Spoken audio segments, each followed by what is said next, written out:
Irmãos, graça e paz. Amém. Vamos abrir nossas Bíblias no Salmo de número 133. Esse é um texto, irmãos, que nós já meditamos aqui em outras ocasiões. Eu me lembro de ter trazido esse texto um domingo pela manhã, numa escola bíblica, já faz um tempo.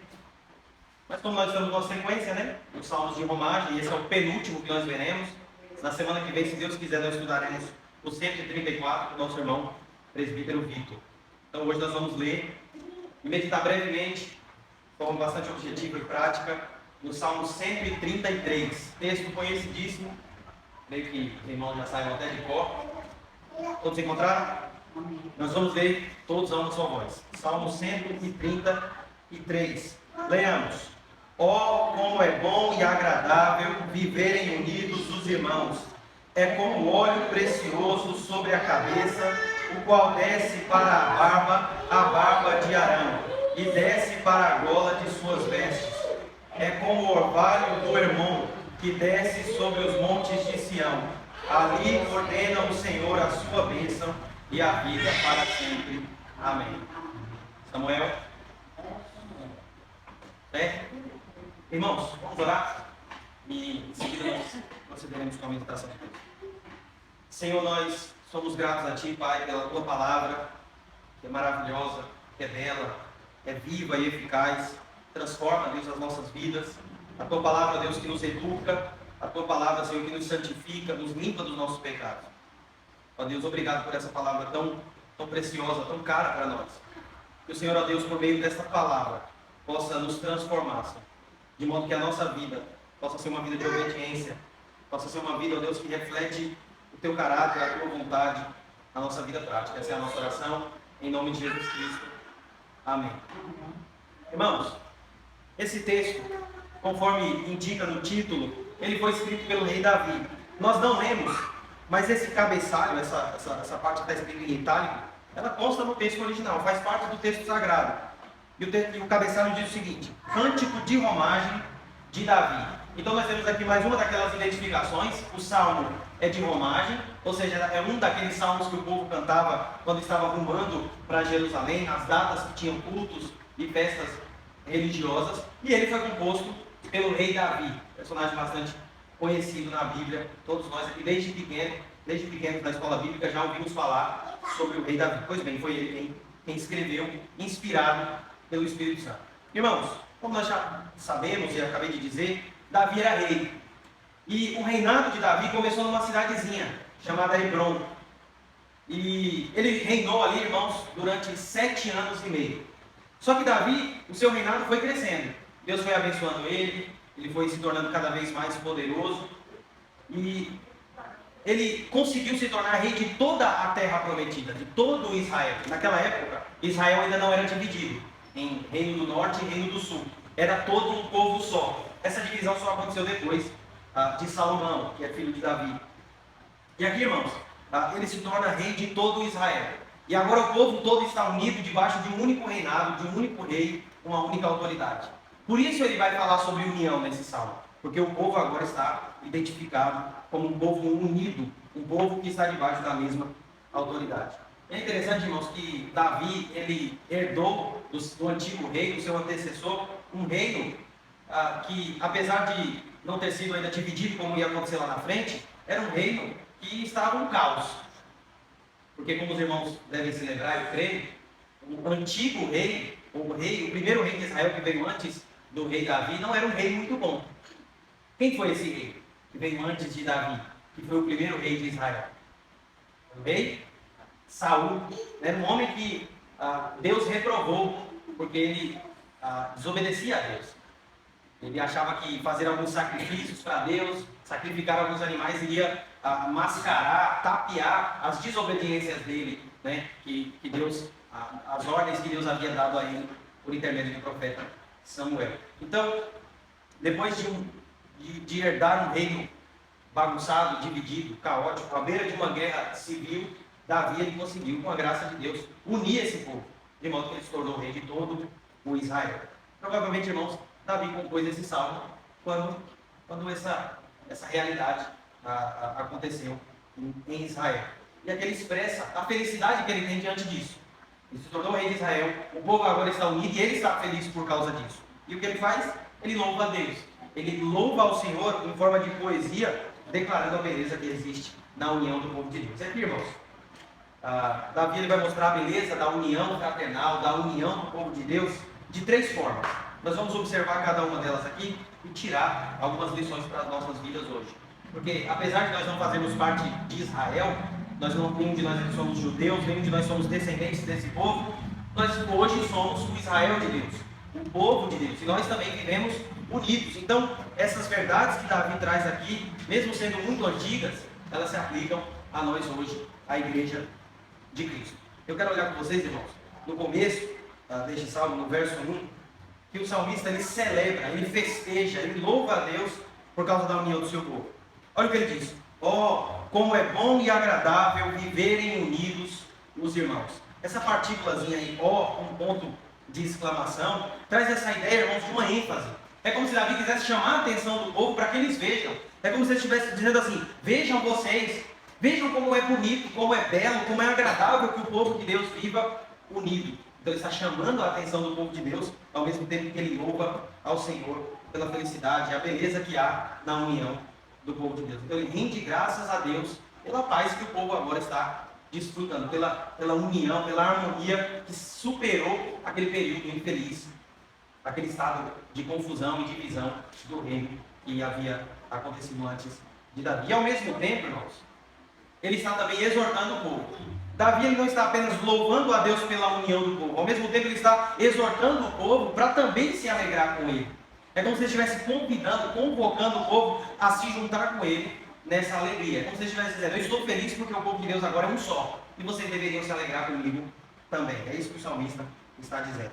Irmãos, no livro dos Juízes, livro bastante conhecido do Antigo Testamento, um dos livros históricos mais conhecidos, mostra ali naquele livro como o povo de Deus vivia antes da monarquia, ou seja, antes que houvessem reis.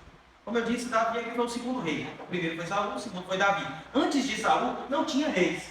Deus levantava alguns juízes, né? Os irmãos devem se lembrar, por exemplo, de Sansão, né?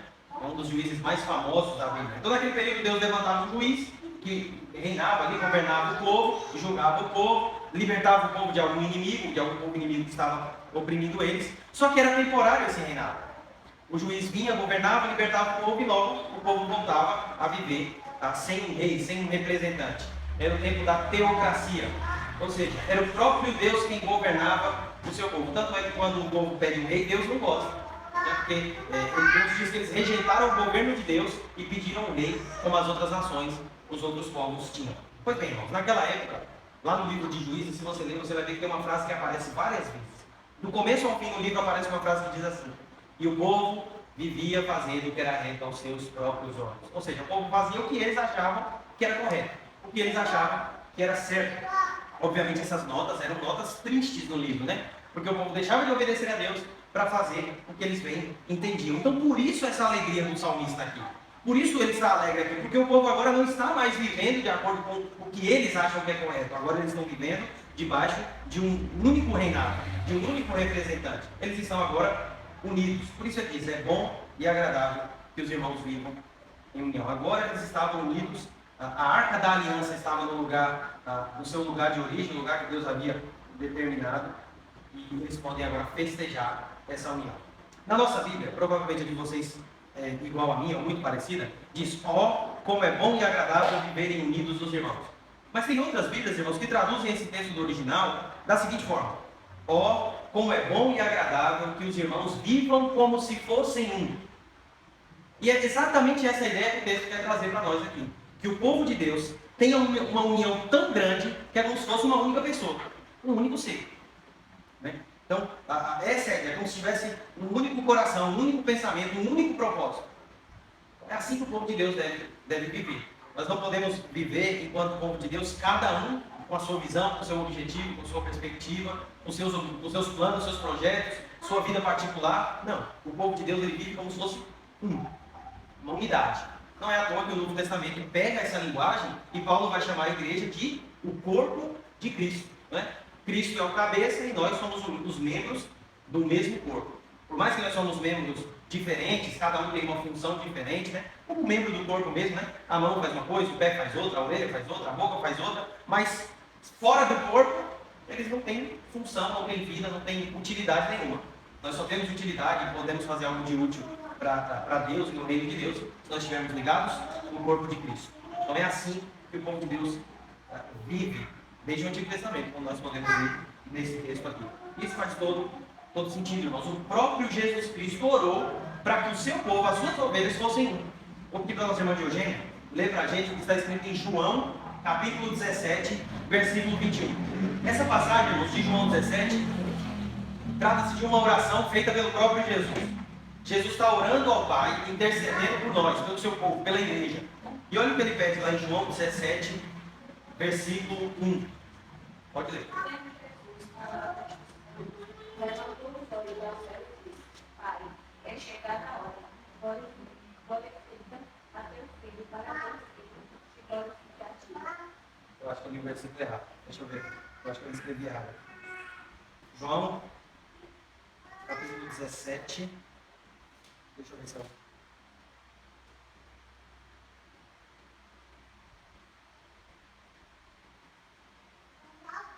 Vamos ver a partir do 23. E neles, versículo 22.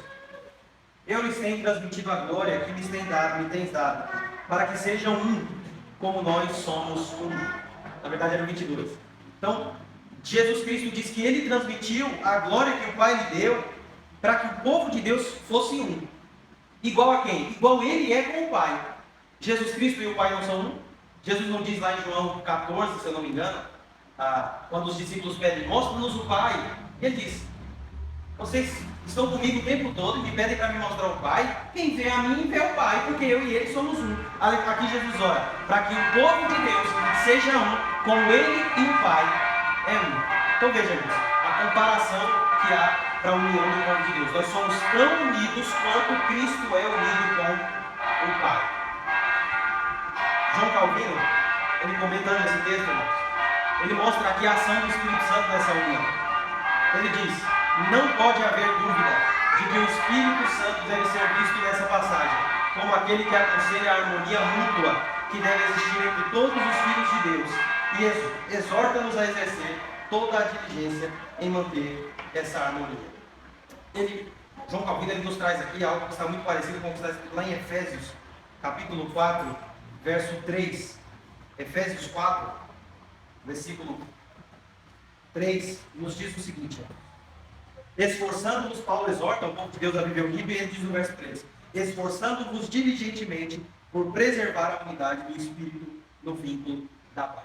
O que Paulo está nos dizendo aqui, irmãos, é que nós devemos preservar, manter, cuidar dessa união. Irmãos, é interessante que a Bíblia contraria a visão de união que a maioria das pessoas tem. Quando nós falamos sobre união, geralmente nós pensamos o seguinte, que a Bíblia manda que nós vivamos em união, que nós, no nosso estilo de vida, possamos nos unir. Mas não é isso que a Bíblia ensina, irmãos. A Bíblia não manda nós nos unirmos. A Bíblia nos diz que nós já estamos unidos. Se eu sou crente, se você é crente, nós dois somos um. Fazemos parte do mesmo corpo. A Bíblia não diz assim, e a Bíblia não diz que eu devo me unir a Daniela. A Bíblia diz que eu e Daniela já estamos unidos. Quem é que faz essa união? Quem é que promove essa união? O Espírito Santo. Paulo vai dizer aqui em Efésios 4, versículo 3, que que o Espírito Santo é esse elo, né? Esse vínculo, é isso que amarra uns aos outros no corpo de Cristo. Ele é essa cola que une os membros do corpo de Cristo. Então, irmãos, qual é o nosso papel? Se unir? Não, porque já estamos unidos. É preservar, é cuidar, é manter essa união, fazer de tudo para que nada atrapalhe essa união. Isso de fato nós devemos fazer na parte. Então o salmista celebra aqui, ao mesmo tempo exorta o povo a se alegrar com ele por essa união. Mas em segundo lugar, irmãos, Davi ele traz algumas ilustrações para explicar a união do povo de Deus. Observe comigo o restante do verso 1, o verso 2, aliás, o verso 2 e o verso 3, apenas a primeira parte. Ele diz assim, é como óleo, o que é como óleo? A união do povo de Deus. É como óleo precioso sobre a cabeça, o qual desce para a barba de Arão, e desce para a gola de suas vestes. Primeira parte do verso 3.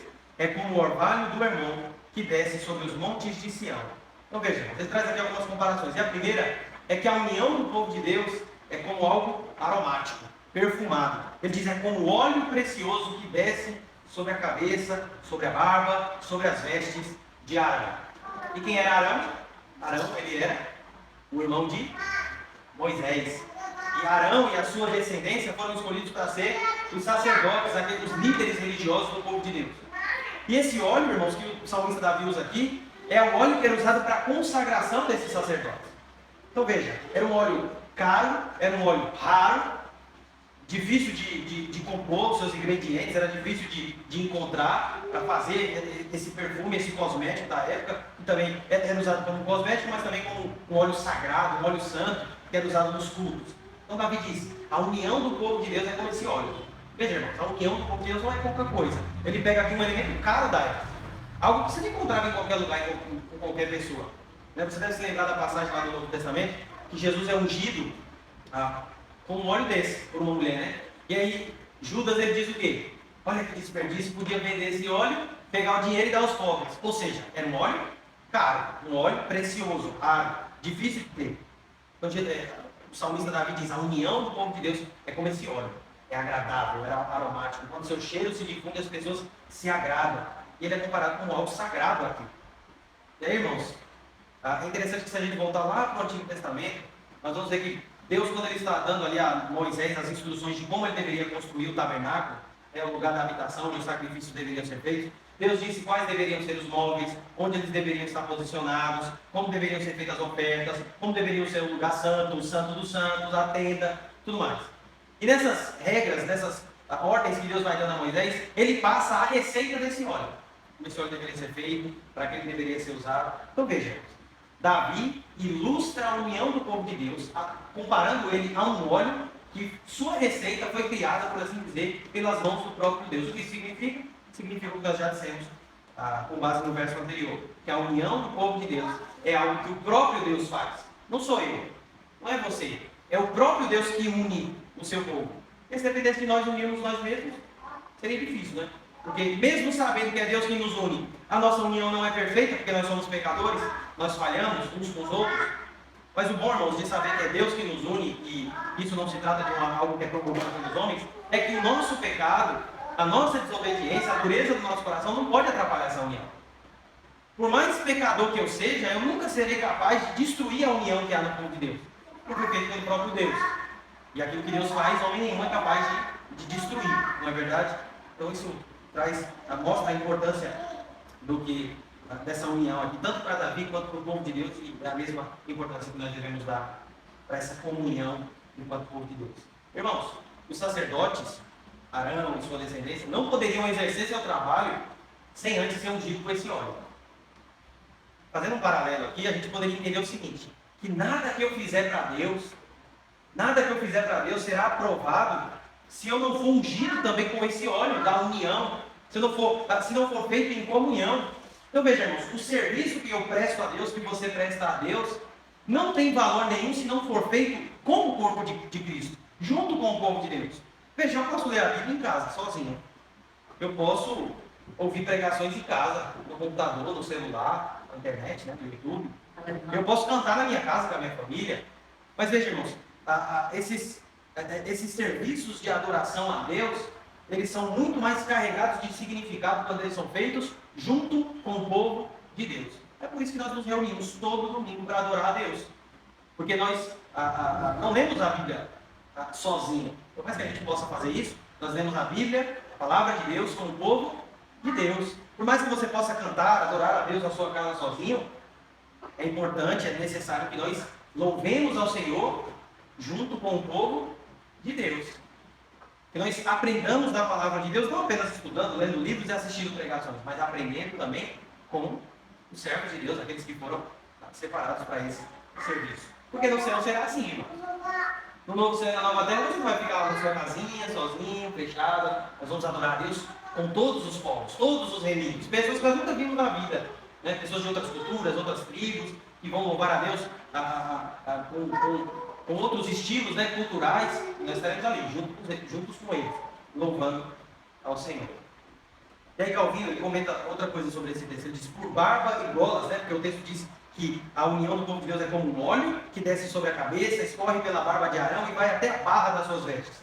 Aí Calvino diz o seguinte, por barba e golas das vestes, somos levados a entender que a paz que emana de Cristo, como o cabeça, é difundida por toda a extensão e amplitude da igreja. O que isso significa? Que a união é uma bênção para todos os crentes, não é só para alguns.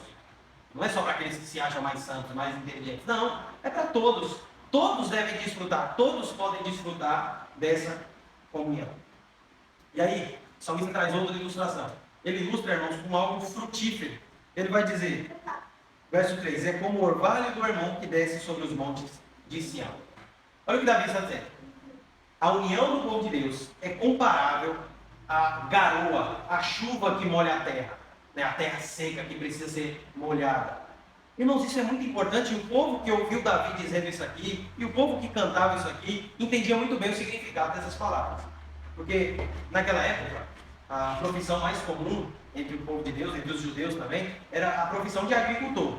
E irmãos, o que é mais importante para o agricultor do que a chuva? Não é verdade? O que adianta, irmãos, plantar e não chover? Não vai adiantar nada, não é verdade? Você não vai ter ali a colheita. Você não vai ter ali o fruto do seu trabalho. O seu trabalho será em vão. A não ser que seja um fruto ali que não necessita de tanta água, né? Mas geralmente se precisa que a chuva molhe a terra, que molhe as plantas para que elas cresçam e frutifiquem. Olha o que Davi está dizendo. A união do povo de Deus ela é bela, ela é cheirosa como o óleo, ela é frutífera como a chuva. E nós, irmãos, colhemos os frutos, os benefícios dessa união. Não é? Quantos de nós aqui nós já fomos abençoados em várias áreas da nossa vida? Já colhemos o fruto dessa união.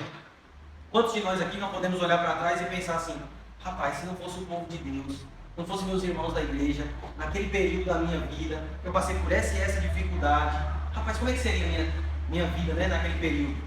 Quantos de nós aqui, irmãos, não temos histórias de como nós colhemos frutos dessa união que há entre o povo de Deus? Veja, irmãos, essa é uma das bênçãos de nós não estarmos sozinhos. Nós fazemos parte do povo de Deus e isso, além de agradar a Deus, é algo que nos beneficia, é algo que traz frutos para as nossas vidas. Eu tenho certamente o que lembrar de muitas bênçãos que eu recebi através de outros irmãos e creio que os irmãos também, em vários momentos da vida de vocês, já colheram esses frutos também. Isso, irmãos, nos leva a pensar que nós não podemos ter um tipo de pensamento de que nós não precisamos de ninguém, não precisamos dos nossos irmãos da igreja. É tolice pensar isso. Não, eu posso viver minha vida cristã só eu e Deus. O que importa é o que Deus acha de mim, não é só Deus pode me julgar, eu só quero agradar a Deus, eu só vivo para Deus, não quero compromisso nenhum com o povo de Deus. Isso não reflete a visão cristã, a visão que o salmista nos mostra aqui nesse salmo. Nós, irmãos, que colhemos os frutos dessa união, devemos nos alegrar com ela. Então essas duas imagens, óleo precioso, sagrado, usado nos rituais litúrgicos, e o orvalho, né, a chuva que molha a terra, nos lembram que a união é algo que vem de Deus, né? Assim como esse óleo era um óleo preparado pelas mãos do próprio Deus, e assim como a chuva vem do alto, das mãos do próprio Deus, essa união também é derramada sobre nós, pelas mãos de Deus, e nós desfrutamos dessa união. Por último, Davi, ele destaca aqui o motivo dessa união. No final do verso 3 ele diz assim, ali ordena o Senhor a sua bênção e a vida para sempre. Ali aonde? Ele diz, ali ordena o Senhor a sua bênção. Ali aonde? O sentido para aquela época, ali era Sião, né? Através de Sião, através do povo de Deus que morava em Israel, Deus abençoaria as outras nações. A partir dali, né? A promessa que Deus fez a Abraão, em ti serão benditas todas as famílias da terra. Mas ali, irmãos, também tem um significado ali onde houver um povo unido, o povo de Deus em união. Então, irmãos, isso significa dizer que o povo de Deus, quando vive em união, e ele deve viver em união, ele é um povo abençoado. Ali ordena o Senhor a sua bênção e a vida para sempre. Se tem um povo que é abençoado, é o povo de Deus. Por quê? Porque eles vivem unidos. E aí é interessante que ele diz que o Senhor ordena ali a sua bênção e a vida para sempre. Talvez uma referência à salvação em Cristo. A salvação que Deus nos oferece pela sua graça, né? Viver em união é coisa de crente, é coisa de gente que foi salvo, é coisa de gente que desfrutará da vida eterna. Porque quem não consegue viver em união aqui, como é que vai viver em união no novo céu e na nova terra? Se nós não queremos viver em união aqui, que é por um curto período de tempo, então a gente não serve para o céu, porque lá a gente vai ter que viver em união, vai ter não, a gente efetivamente viveremos em união para todo O sempre. Então, se eu não amo a irmã Zezé aqui na terra, por que eu vou caçar lá no céu? Porque ela vai estar lá, vai estar no bairro. Vai estar lá. Então, nós devemos desfrutar dessa união aqui, irmãos, porque isso é uma preparação daquilo que nós desfrutaremos de forma perfeita no céu. Aqui não é perfeito. Né? Eu posso decepcionar os irmãos podem me decepcionar, mas aqui nós ainda estamos vulneráveis às tentações do pecado, da carne, né? Das coisas do mundo, e nós falhamos nessa união. Mas no céu nós viveremos unidos para sempre. Amém, irmãos? Que nós possamos, irmãos, como salmista, se alegrar com isso. Nós possamos levar mais a sério a união que nós já desfrutamos, que nós já temos, para que nós possamos agradar a Deus com o nosso viver. Amém?